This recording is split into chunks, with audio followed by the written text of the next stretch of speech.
O tema de hoje é Deus está de mudança. Vem coabitar conosco. O texto do Salmo 90 diz assim: Senhor, Tu tens sido nosso refúgio, de geração em geração. Volta-te para nós, Senhor. Até quando?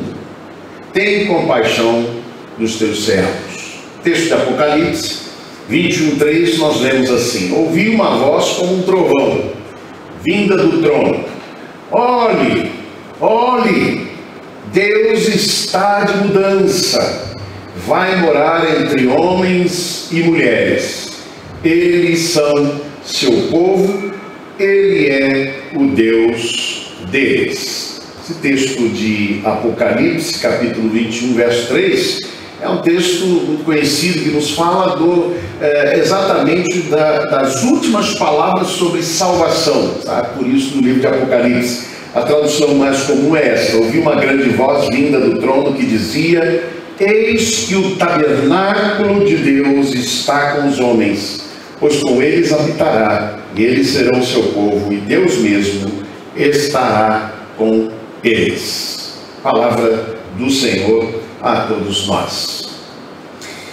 Irmãos, Deus nos criou para coabitar conosco. A palavra coabitar tem em português os seguintes sentidos mais comuns: morar junto com alguém, viver junto, debaixo da mesma casa ou dentro da mesma casa.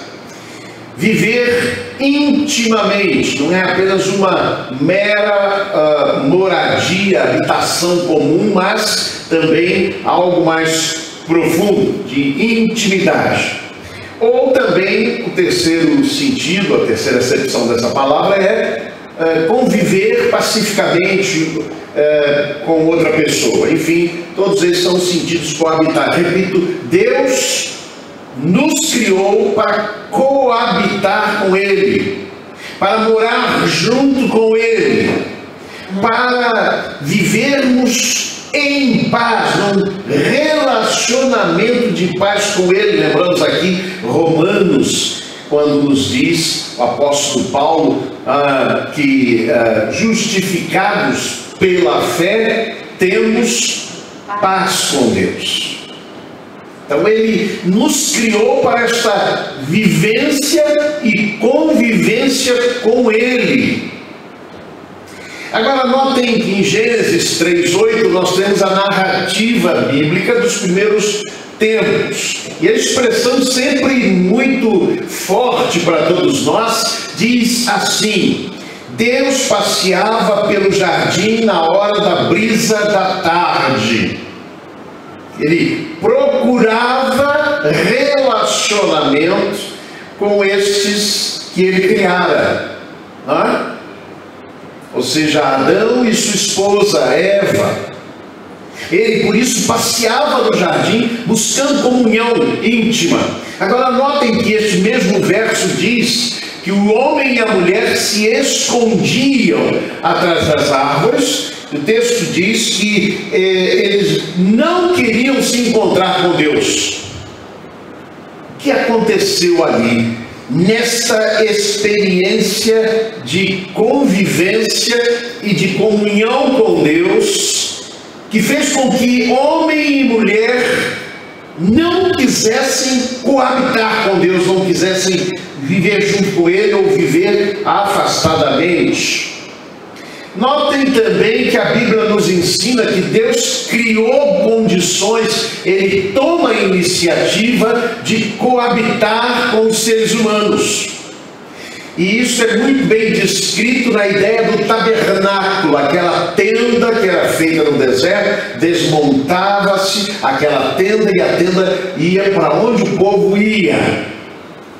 E quando Deus ordena a confecção daquele tabernáculo, em Êxodo 25:8, diz assim: faz-me também um mishkan, isto é, um tabernáculo, para que eu possa habitar entre meu povo, para que eu possa habitar entre o meu povo. Vejam, portanto, que é o próprio Deus que toma essa iniciativa de comunhão conosco. É Ele mesmo que ordena ao seu povo a construção, a confecção daquele tabernáculo, para que eles pudessem ali manter comunhão com o seu Deus, para que Ele pudesse habitar no meio do seu povo. Muito interessante essa expressão, que nos lembra naturalmente o Salmo 46, que fala da cidade, né, na qual Deus habita no meio dela. Deus está no meio dela. Salmo 46, versículo 5. Não será abalada, Deus a ajudará desde até amanhã. Então esse é um desejo de Deus, habitar no meio do seu povo, ter comunhão com o seu povo, ter um relacionamento íntimo com o seu povo, para que eles experimentem inclusive paz com Deus. Muito bem, o Salmo 90 fala desta coabitação de Deus conosco, com o ser humano. No versículo 1 diz: Senhor, Tu tens sido o nosso refúgio de geração em geração. A palavra traduzida aqui por refúgio é a palavra hebraica maon, que significa habitação, morada, e é por isso algumas traduções vão traduzir assim, lá. Senhor, Tu tens sido a nossa morada, diz uma tradução. Agora, o curioso é que essa palavra vem da raiz oná, significa morar junto, coabitar. Daí a ideia da coabitação. E também tem a ideia da comunhão, já que esta palavra também é usada para se referir aquela experiência do esposo com a sua esposa, ou seja, e da esposa com o seu esposo, ou seja, a convivência mais profunda e mais íntima que pode haver. E talvez você fique espantado com isso, mas vamos lembrar que na Bíblia a relação entre a igreja e Jesus Cristo é sempre como a ideia da noiva. A igreja é a noiva de Cristo. E esse fato de ser noiva tem a ver com essa convivência íntima, tem a ver com essa coabitação. Por isso, meus amados irmãos, este Salmo 90 trata desse coabitar com Deus, desta coabitação de Deus com o seu povo. Morar junto, ter comunhão, intimidade, relacionamento pessoal, morar junto com Deus. Morar junto com Deus. Vejam o sentido desta coabitação. Tradução mais literal deste versículo 1 do Salmo 90 diz assim: Deus, Tu foste desde sempre coabitação. Tu foste desde sempre coabitação. Mas notem, algo errado aconteceu nesta convivência. Quando o versículo 1 diz: Deus, Tu tens sido coabitação de geração em geração, o versículo 13 vai dizer: volta-te, Senhor, até quando? Esta pergunta é: até quando não estarás conosco? Esse é o sentido deste volta-te para nós, Senhor. E o texto continua dizendo: tem compaixão dos teus servos. O que Moisés estava aqui retratando nesta sua oração, neste seu cântico, não é de estranhar. Nós sabemos por vários textos da Bíblia que Moisés escreveu cânticos, poemas, etc. Então não é estranho. Inclusive livros da Bíblia, do Pentateuco, muitos deles são de autoria de Moisés. Então não é de estranhar, portanto, que Moisés aqui faça esta oração a Deus. Mas o que me chama a atenção é isso: ao mesmo tempo em que Moisés declara, Deus tem sido coabitação desde sempre, ao mesmo tempo ele diz: volta-te, Senhor, para nós. O que aconteceu? Não há como entender perfeitamente, porque Moisés não nos deixa aqui claramente o que aconteceu nessa experiência do povo de Deus, digamos, essencialmente ali no deserto, desde a saída do êxodo do Egito até o momento em que entravam, se preparavam para entrar na terra prometida. Tantos acontecimentos. Talvez Moisés se referisse aqui ao bezerro de ouro, não sei. Lembram-se quando Moisés sobe ao monte para escrever as tábuas da lei? Quando ele desce, ele encontra uma festa, um bezerro de ouro ali colocado, e o povo de Israel, o povo de Deus, que fora liberto com grandes sinais, as 10 pragas do Egito, grandes sinais e maravilhas, foram tirados dali. E o que Moisés encontra é aquele povo dizendo: eis aqui o teu Deus que te tirou do Egito, apontando para o bezerro. Talvez tenha sido isso o que causou esse afastamento de Deus, ou melhor ainda, dizendo, afastamento do povo de Deus, do próprio Deus. Será que não foi Deus que se afastou? Mas que agora Moisés então clama e ora: volta-te, Senhor, volta a coabitar conosco. Esse é o sentido. O que podemos aprender deste salmo e dessa experiência da comunhão do povo de Deus com Deus? Primeira verdade: a coabitação de Deus com um ser humano olhado de baixo para cima, é impossível. A coabitação de Deus com um ser humano é impossível. Por quê?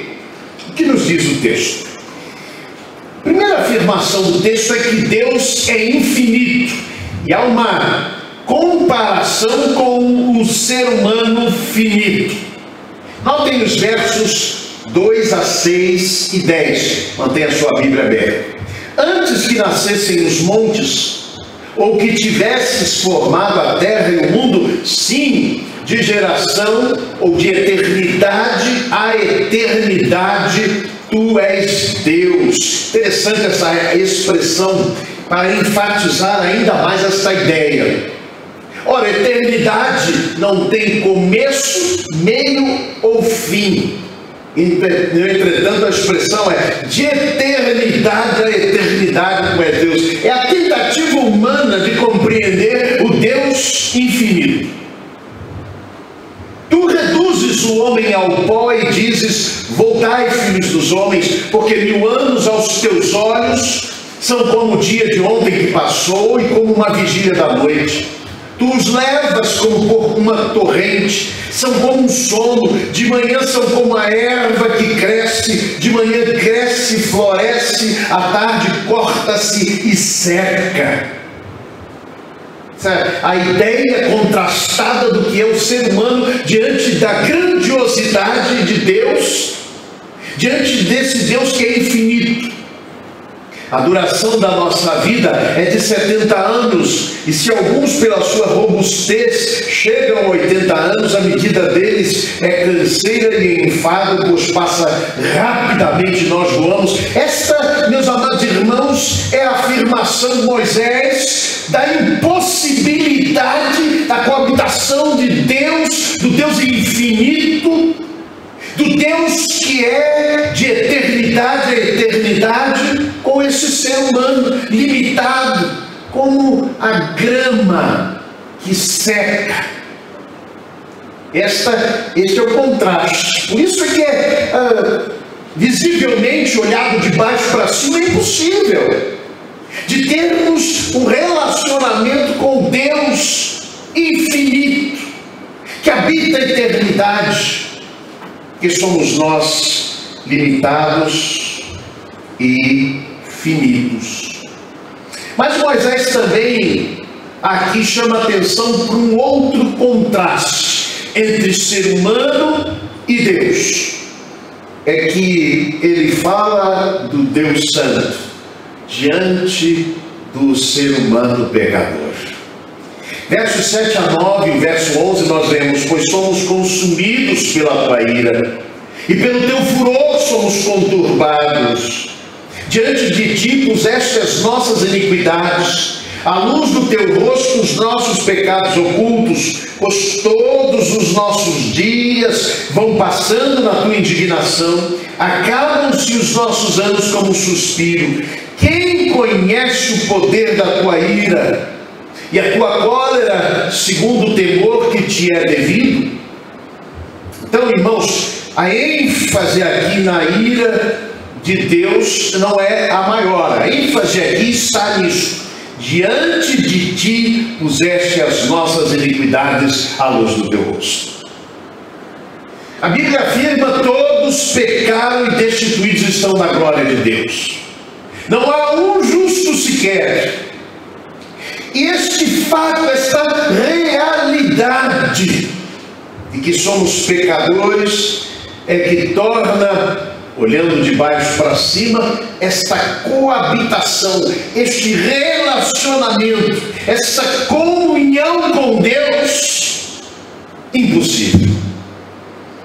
Há um texto bíblico que nos fala do encontro de Pedro com Jesus, e diz que quando Pedro se encontra com Jesus, ele diz: afasta-te de mim, que sou homem pecador. Ação com Deus, olhada de baixo para cima, como impossível.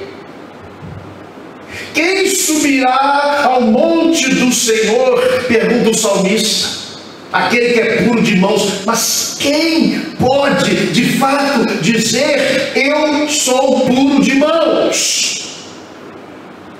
Talvez nos lembremos aqui de Jó, o homem que passou a maior parte do seu livro justificando a sua justiça própria diante de Deus. Em vários momentos ele vai traçando diante de Deus aquilo que ele era, como uma pessoa que não cometera pecado, não merecia estar sofrendo, até que nos capítulos finais ele vai reconhecer e diz: antes eu te conhecia apenas de ver, agora te conhecem aliás, antes eu te conhecia apenas de ouvir falar, mas agora te veem os meus olhos, agora te conheço pessoalmente. Ele diz assim: falei de coisas que não entendia. Sim, meus amados, a coabitação de Deus com o ser humano é de baixo para cima impossível, mas Moisés também nos ensina uma outra verdade aqui. A coabitação de Deus com o ser humano só é possível em uma relação genitiva, de cima para baixo. Notem o título inicial deste salmo, diz assim: oração de Moisés. Como é que diz a parte seguinte? Homem de Deus. Mais alto? Homem de Deus. Homem de Deus. Meus irmãos, o genitivo indicado pela partícula D denota esta relação de pertença, de possessão. Moisés era um homem de Deus, porque Moisés pertencia a Deus. Notem como aqui são conjugados os aspectos homem e Deus. Homem de Deus. A coabitação se deu, a intimidade e o relacionamento se deu. Mas nós sabemos que Moisés era pecador, ou não? Moisés era perfeito, inatacável, de jeito nenhum. Um dos episódios mais retratados, ou mais fortes na história de Moisés, na caminhada dele com Deus, é exatamente aquele em que Deus manda Moisés falar ou ferir a rocha para que dela saísse água. O povo murmurava, E alguns têm interpretado que as chamadas águas de Meribá, alguns têm interpretado o erro de Moisés ali, e por conta disso não pôde entrar na terra prometida. Preste bem atenção nesse fato. Alguns creem que ali está o erro de Moisés, porque Deus teria mandado Moisés falar a rocha, e ao invés de falar, ele bateu, ele feriu a rocha. Então, o fato é que há textos, digamos, um outro texto em Números que trata como Deus mandando que Moisés de fato ferisse a rocha. Tanto é que ele pede que Moisés tome a sua vara para bater. Então, por quê? O texto de Números capítulo 20, versículo 10 vai mostrar que Deus castigou, digamos assim, disciplinou Moisés por conta disso. Notem o verso, este texto de Números 20, 10. Moisés e Arão reuniram a congregação diante da rocha e disse-lhes: ouvi agora, rebeldes, porventura tiraremos água desta rocha para vós? Tiraremos para vós? Ele pergunta. O texto diz que eles não podiam entrar na terra prometida por conta disso. Números capítulo 20, versículo 12. Moisés não entraria na terra, ele viu ao longe. Mas qual foi o erro de Moisés? Notem, o primeiro erro é quando ele diz: porventura tiraremos água desta rocha para vós? Tiraremos. Em outro texto diz que o problema de Moisés é que ele não deu glória a Deus. É porque ele buscou glória para si mesmo, em si mesmo. Ele deveria ter dito: Deus tirará a água desta rocha para vós. Entretanto, colocando todo o seu ressentimento, ele atribui a si mesmo e a Arão esse poder de tirar a água da rocha. Então Moisés era de fato um pecador, e ele não deu glória devida a Deus nesse momento, e aí experimentou. Mas mesmo assim, mesmo com este e outros atos de Moisés que demonstram que ele não era perfeito, que ele era um pecador, Deus dá testemunho de Moisés como sendo o maior exemplo de coabitação com Deus. Êxodo 33, 11 disse o seguinte: então Yahvé, o Senhor, falava com Moisés face a face, como quem conversa com o seu amigo. Meus irmãos, o que possibilita a coabitação de Deus conosco não é uma pretensa santidade, não é que sejamos melhores do que outros. Moisés não era melhor do que os seus concidadãos, não é isso. O que possibilita a coabitação de Deus conosco, meus amados irmãos, é termos com Ele esta relação genitiva. Deus é o Senhor, nós somos homens e mulheres de Deus, pertencemos a Ele, e como pertença do Senhor, estamos prontos a obedecê-lo nas ordens que nos dá. E Moisés, nesse sentido, é alguém que conduziu o povo no caminho da obediência ao Senhor. Moisés conduziu o povo a se tornar, cada um deles, homens de Deus, e cada uma das mulheres, mulheres de Deus, que pertencem ao Senhor. Esse é o sentido. Sim, irmãos, a coabitação de Deus com o ser humano só é possível uma relação genitiva, de cima para baixo. Ela é impossível de baixo para cima, mas ela é possível de cima para baixo. Terceira e última verdade é que a coabitação de Deus com o ser humano produz uma vida saudável, uma vida de plenitude, esta coabitação, de superação dos nossos erros, mas de bênção de Deus. Coabitar com Deus, irmãos, traz para as nossas vidas a manifestação das obras de Deus. Verso 16, Moisés diz: apareça a tua obra aos teus servos e a tua glória sobre os seus filhos.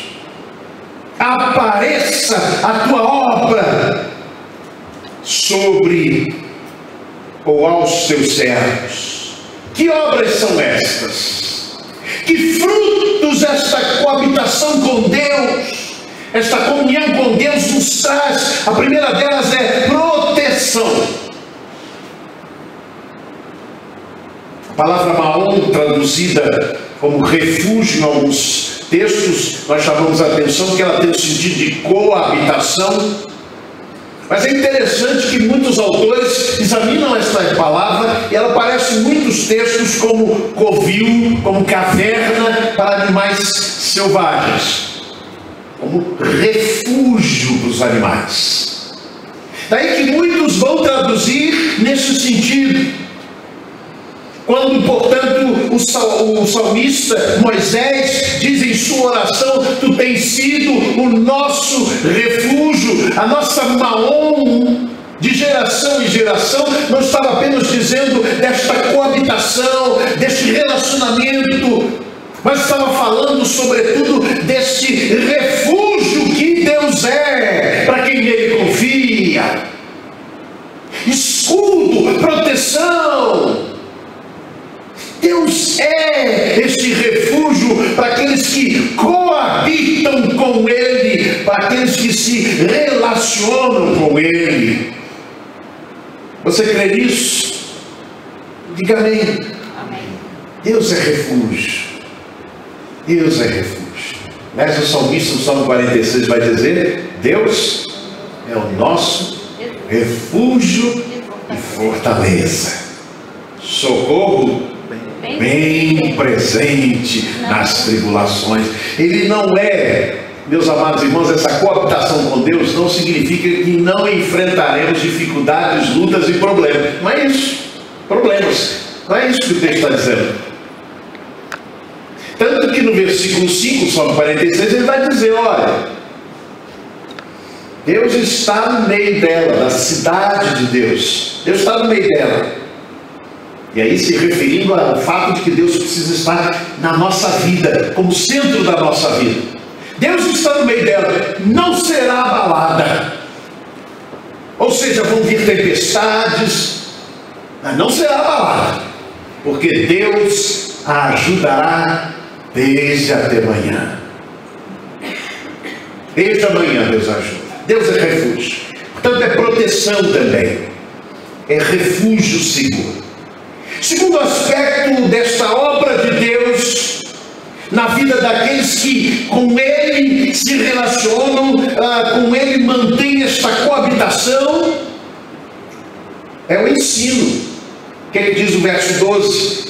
Ensina-nos, será que dizemos juntos? Ensina-nos a contar os nossos dias de tal maneira que alcancemos corações sábios. Ensina-nos. Quando Moisés diz: volta-te, Senhor, até quando?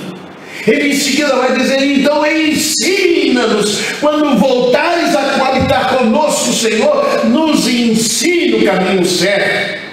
Nos ensina a viver uma vida boa, uma vida certa, uma vida correta.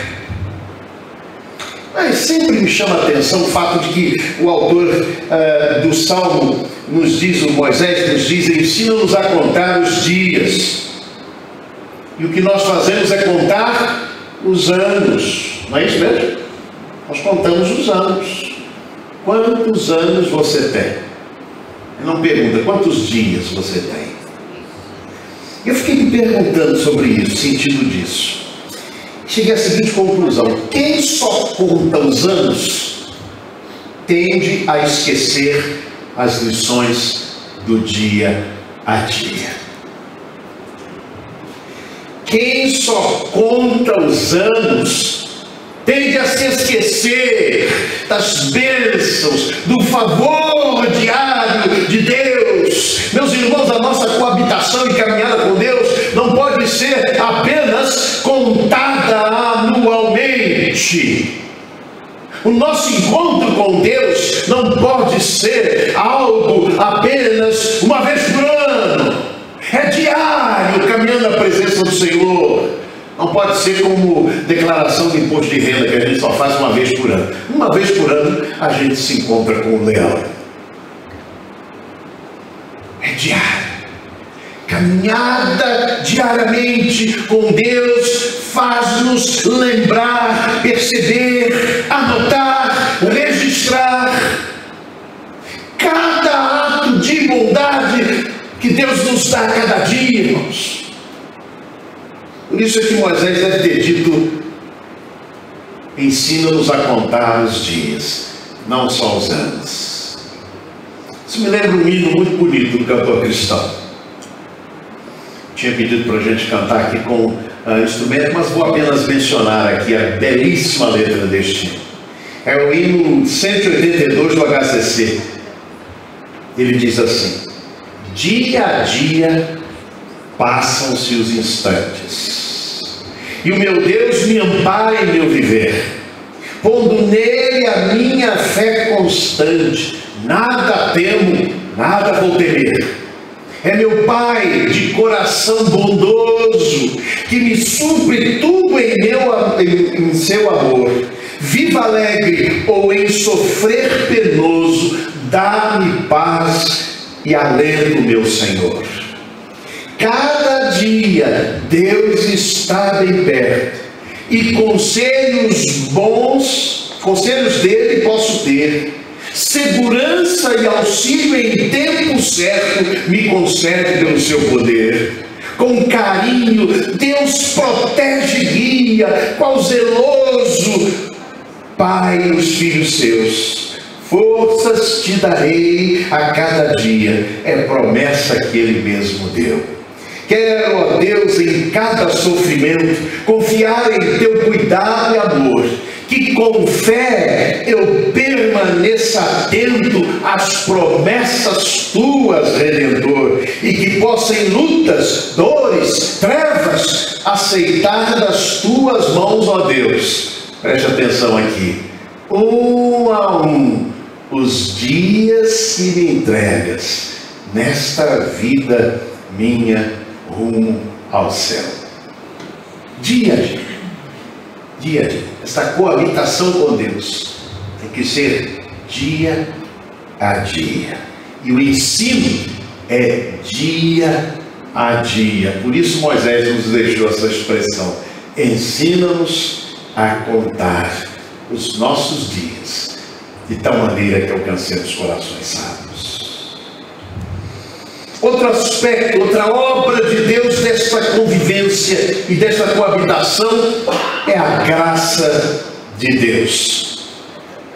A expressão aqui da tradução da Bíblia, a Mensagem, diz nos versos 14 e 17a: surpreende-nos e sacia-nos de manhã com a tua graça, para que nos regozijemos e nos alegremos todos os nossos dias. Seja sobre nós a graça do Senhor nosso Deus. Irmãos, quem convive a comunhão profunda com Deus, essa coabitação, vai experimentar na sua vida graça, favor imerecido, amor, benignidade e bondade.